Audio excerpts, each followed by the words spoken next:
Nico, as jy die moeite gedoen het om daai Bybel wat my pa vir jou gegee het, waarin hy voorin vir jou boodskap geskryf het, die 2020 vertaling van die Afrikaanse Bybel, te lees of gelees het, veral die Ou Testament, dan sal jy sien dat God raak somtyds kwaad vir volke, sy eie volk selfs, die wat hy voortrek normaalweg, en dit is gewoonlik omdat hulle gesondig het.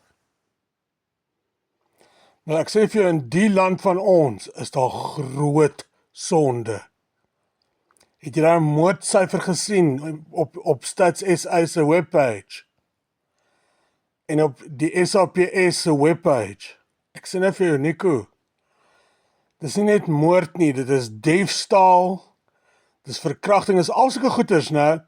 God is kwaad vir ons, hoor, en hy straf ons op die oomblik. Met armoede, met weersomstandighede wat gier is. Hy vat mense wat naby aan ons is, weg van ons, deur hulle dood te laat gaan. Daar's verskeie dinge wat jy moet kyk, hoor. God is regtig op die oomblik hoogs demoedend vir ons, hoor.